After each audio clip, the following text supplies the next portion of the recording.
اوس الله رب العزت و ادله کونیه ذکر کوي د خپل قدرت دلایل به ذکر کوي او دلیلونه به ذکر کوي چې هغه دلالت کوي په دې خبره باندې چې الله رب العزت یک یوازې او د عبادت حقدار د مکی صورت دی نو ما تاسو ته وایي چې د مکی صورتونو د موضوع او مقصد هغه اکثر صحیح وي ألم تروا أين قريتاسو أن الله سخر لكم چی بشک اللہ تابع کری تاسو لرا ما فی السماوات وما فی الارض اغس چی باسمانونو کی دی او اغس چی بازمک کی دی واسبغ علیکم نعمه او پورا کری دی پتاسو نعمتون اخبل ظاهرة وباطنة کارا و پٹ الله رب العزت وی تاسو له قسمه قسم نعمتونه درکړي دي ښکاره نعمتونه او پټ یو خو مسخر کړي دي هغه څه چې په اسمانونو کې دي او په ځمکه کې دي د الله احسان دی او د الله د قدرت نښه بیا موږ یې په نعمتونو کې پټ کړي یو ډوب کړي یو ښکاره نعمتونه دي او که پټ دي خو بیا هم باستی داسې ناشکره ومن الناس من يجادل في الله او باز د خلکو نه هغه څوک دي چې جګړې کوي په باره د الله کې بغیر علم بغیر د علم نه ولا هدى او بغیر د هدایت نه ولا کتاب منیر او بغیر د کتاب ښکاره نه هیڅ ورسره هم نه او لګیا د الله په توحید کې باس کوي نه دلیل شته نه علم شته نه وحی شته قرآن تورات زبور انجیل کتاب یې هم نشته او دې آیتونه سورة الحج کې تېر شوي هلته موږ وضاحت کړی وإذا قيل لهم اتبعوا ما أنزل الله او کله چې وویلی شي دوی ته تابعداري وکړئ دا هغه څه چې نازل کړي دي الله قالوا وی دوی بل نتبع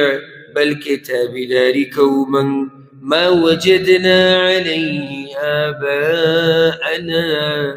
دا هغه څه چې موندلي دي موږ په هغې باندې پلاران خپل زموږ کار صرف دغه د پلار نیکه د لار سره دی اتبعوا ما انزل الله تابعداري وکړئ د هغه څه چې الله را لېږلي الله سره لېږلي قرآن او حدیث د قرآن او د حدیث په مقابله کې دی وایي چې موږ خو د پلار نیکه په لار پسې ځو دا هغه ړوند تقلید دی د پلار نیکه یا د پلار نیکه نه علاوه چې بل څوک هم دي د قرآن او د حدیث په مقابله کې د چا خبره نه چلیږي دوی نه جي د پلار نیکه لار اولو کان الشیطان یدعوهم ایا اگر که دی شیطان چې رابلي دوی لره الى عذاب السعیر عذاب د اور لمبو والته اگر که شیطان دوی رابلي عذاب ته په دې طریقې سره د دوی چې د پلار نیکه لار رانیولې ده که نه نو شیطان غواړي چې دوی چېرته لاړ شي عذاب ته نو الله وی آیا اگر که شیطان یې رابلي اور ته نو دوی به بیا هم د پلار نیکه په لار رواني او د اور ته به ځي ومن يسلم وجهه إلى الله او څوک چې تابع کي مخ خپل الله ته وهو محسن او هغه ښایسته عمل کوونکی فقد استمسك يقينا دمنگولي ولقولي بالعروة الوثقى وكړی مضبوطه باندې وإلى الله عاقبة الأمور او خاص الله ته انجام د کارونو دی مضبوطه کړی راولي ځکه چې توحید راولي وکړه او چا چې تابع کو مخ خپل الله ته څه مطلب دی موږ اوس نږدې باسو کو په سورة الروم کې چې مخ تابع کول څه مطلب دی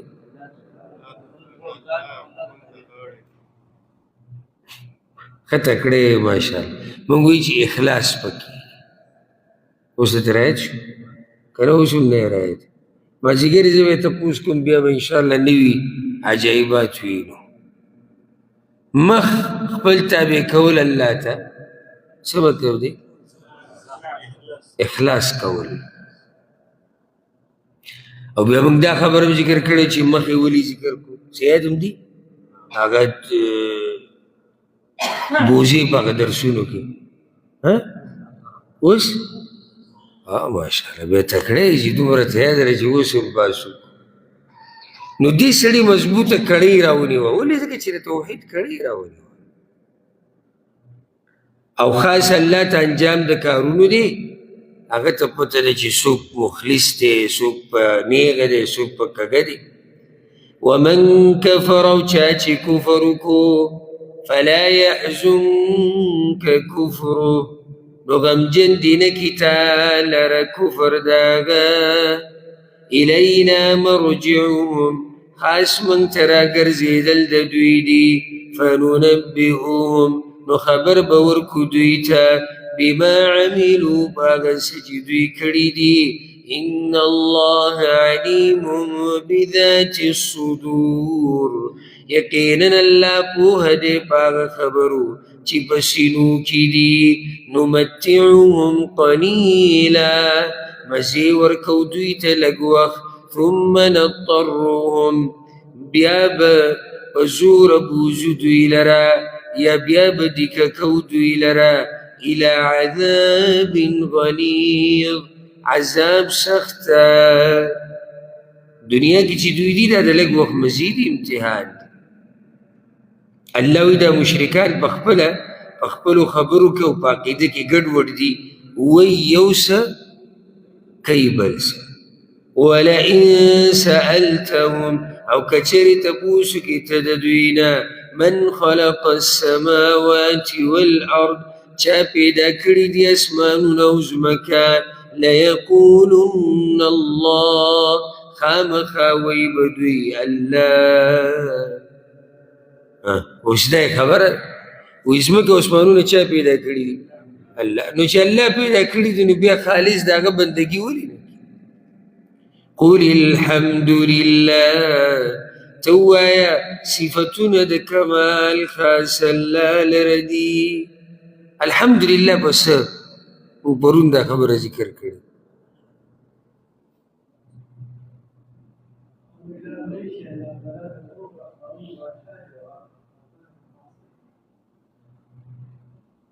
وی چېرې دوی نه تپوس وکړه چې ځمکه او اسمانونه چا پیدا کړي دوی به وایي چې الله پیدا کړي ته وایه چې الحمدلله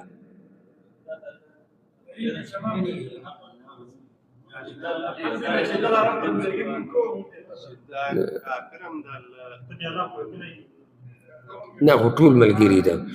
الحمدلله په دې چې حجت قایم شوی دی په دوی باندې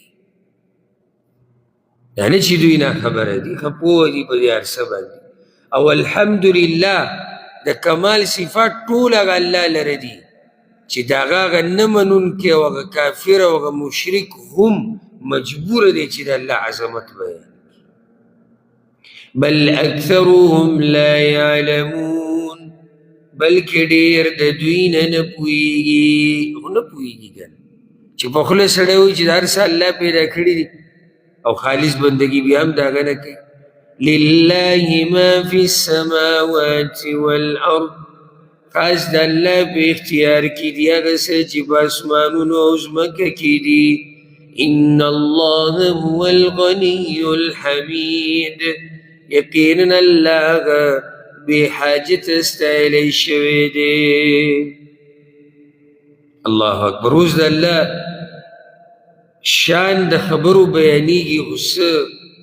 په ناشنا انداز سره بیانېږي روان آیت کې دا خبره بیانېږي که دا دنیا کې چې څومره ونې دي دا قلمونه شي او دا دریابونه صحیح شي او و دریابونه یو ختم شي او پسې نور او پسې نور، خو د الله خبرې او شان او عظمت او صفات او کلمات به ختم نشي. داسې شان دی د هغه. او داسې ویلی کېږي چې مشرکان یو پیر رالو او دی ووي رسول وسلم ته وایي دا کوم قرآن چې الله تا ته رالیږلی دی که نه، دا ته چې الله رالیږلی دی، ستا خو دا ګمان دی چې الله رالیږلی،